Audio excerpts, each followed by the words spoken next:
How's it going, guys? It's your boy Roguelike Duck, and I'm coming at you again with a brand new video. This time, I'm talking about a Pool 3 deck. We had a look at Move yesterday. That was filmed last week, before the new season started. This time, we're having a look at a deck called Shield Control. I've seen it get called Animal Control. I've even seen some, what was the other name? Collector Control. Basically, the whole point of this deck is, well, there is no, per se, win condition. We've got a bunch of really good control cards, like Zabu, Shang-Chi, and Enchantress, that sort of combos.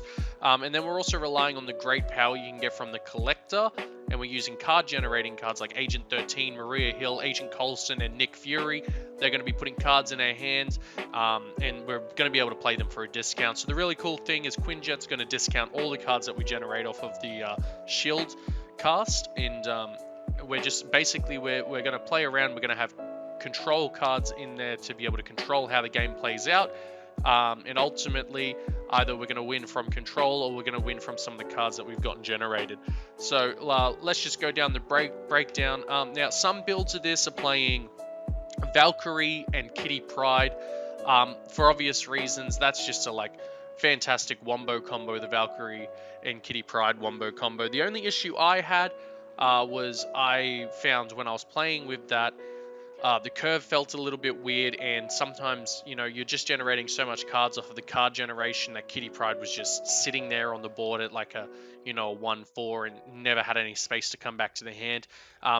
That's kind of like an issue of how I play, I suppose. Hand size management's a big deal with this deck, especially if you've got the Kitty Pryde. I swapped out for Luke Cage and Nebula. I put in the Luke Cage because I kept finding myself up against high evolutionary decks, and I just found Luke Cage was really good there. And Nebula's just plug and play. You just put her down in a lane. She either gets value or she doesn't really matter. Killmonger exists. If she dies, she dies. We're looking at all the other cards. That's how I was playing it. That's how I found it. There's a lot of room and space in this deck where you can sort of pick and swap what cards you prefer. I have Cosmo in the list. You don't necessarily need to have Cosmo. You can definitely put in a different card, that you feel is better in that slot. Maria Hill can easily be swapped for Sentinel as well. But the main players, obviously you want to have the Collector, where we're putting so much card generation into the deck. Collector's just going to get so buffed up so quickly, it's ridiculous. And then of course Agent Coulson, Agent 13, and Nick Fury, they're just getting us cards, and hopefully they're getting you good cards. I won quite a few games just off of cards that I got from these guys. I'll put up a clip soon, but there was a really good game where I got Absorbing Man and the Shang-Chi Absorbing Man combo, both of them getting reduced to 3 cost because of Zabu. On turn 6, the opponent had initiative. I knew they were going to go for a big play. I popped down Shang-Chi and Absorbing Man, and the Absorbing Man was gotten off of Coulson. So there's so many fantastic plays you can do with the deck. This is one of those decks that, this is super clippable. Because you're just getting so many weird, wacky, and wonderful cards off of the card generation that there's just so much potential for so many great plays. So yeah, Collector, definitely you want Collector in the deck. Coulson and Nick Fury, that's kind of a no-brainer. They're generating the most cards out of everyone. Between them both, they're putting 5 power on Collector if you have the hand space for it. Like I said, you can play the Kitty Pryde in there, and Kitty Pryde synergizes really well with Collector. I do think that's something that I'm going to be looking at swapping back into the deck. This is just how I was playing it before the new season. I was doing gold conquests with it. I found it quite fantastic. Zabu, obviously if you're playing a controlled deck and you're going to be playing 4-cost cards, Zabu is just a no-brainer. Zabu is such a fantastic card, so much value. It's a mini Sarah for 4 costs specifically. You can also get the Nick Fury at a reduced cost as well. And sometimes maybe you want to play Shang-Chi and Nick Fury at the end of the game. Nick Fury is going to give you a Collector plus 3 power, and then Shang-Chi just to counter whatever big monstrosity your opponent has on the board. But yeah, the deck is super, super good. I've got gameplay going on next to me. I was playing on ladder, and I had a really good win rate with it. I can't remember what it was right now, but fantastic win rate with the deck playing it. So if you haven't got this deck built right now, but you have the cards for it, I feel like this is a pretty easy deck to put together. I don't think anything in here is very pool 4 or pool 5. I think it's all pool 3 if I'm not wrong. maybe Zabu. I'm not sure. But it feels like a really easy deck to put together. So if you can give it a go, it feels so good. It's so fantastic to play. But yeah, that's enough of me blabbering on about the deck. I'll swap over to some clips now of my time playing the deck. But have fun. See you next time. If they drop Hulk here, this will win. This will win the game. Ooh! Ooh! Feel that! Bubutsa!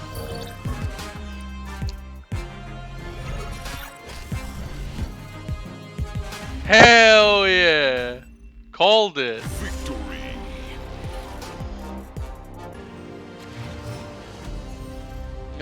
Nebula looks like our opening play.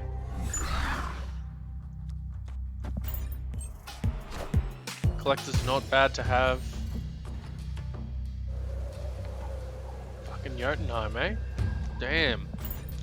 Don't like your... Oh, well, I've got Luke Cage. If I see Luke Cage, then I can play Jotunheim quite safely. Missing out on Super Flow, but it's not the worst. We'll play Coulson over on the left. In fact, Super Flow kind of works for us with having Nebula there. Because now if they don't turn off the Super Flow, Nebula's just... Yeah, they have to turn off their Super Flow. Darkhawk. Could be nice. Could be nice. We could just play Darkhawk here. We can also just hold the Darkhawk. Dazzler. Could be Zoo or it could be Surfer. I'll play the Darkhawk.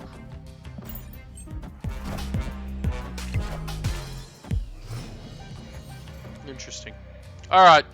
We've got Luke Cage, so we can safely play in Jotunheim now. What am I doing? We got a Taskmaster, that Darkhawk, boy.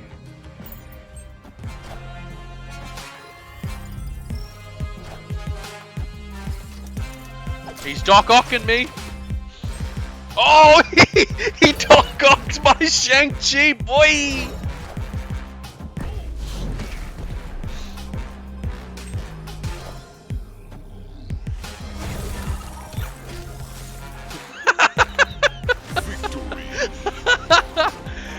Got him! Hell yeah!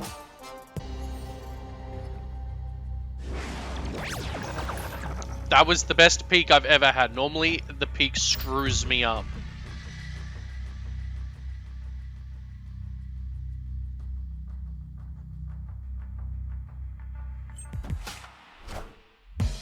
Okay, Deadpool. So we're probably going to lose Nebula at some point. We'll play Collector there. If we see Cosmo, that's going to be absolutely gamer. Yeah, they're just going to let Nebula power up, get more value on their claw. Quinjet is good to have, but I don't want to use it yet. Because Killmonger will come out. There's no reason to have Quinjet out yet. We'll just play Zabu there. Deathlock, okay. We do have priority, so we can try and predict a Killmonger. Damn it.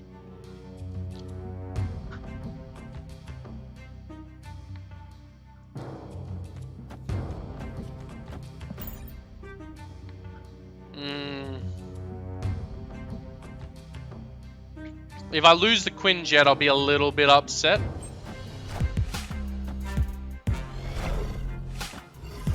Oh, Iron Man's going to be nice to have, though. Forge into Deadpool. Killmonger's going to be nasty. Yeah.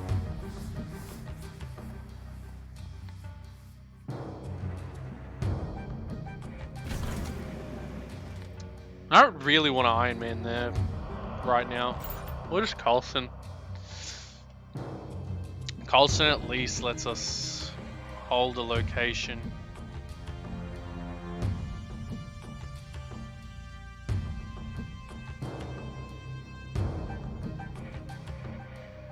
I don't want to put it in Strange Academy because I don't want it to be forced into a place I don't want it to be.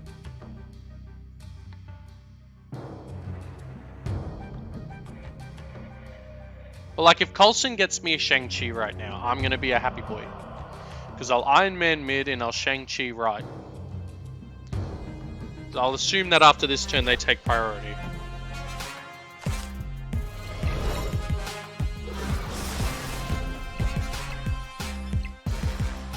There it is. That's what I was waiting for.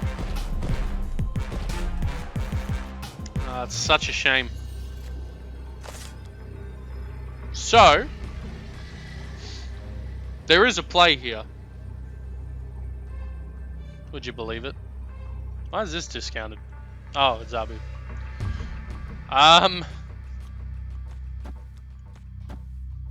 They have priority. We're gonna see what happens. Fingers crossed.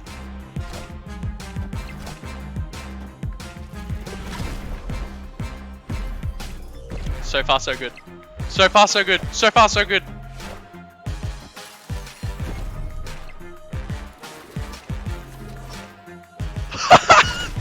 Yes, boy! Oh, this is good. Agent Coulson did this, baby. Agent Coulson. Bounce.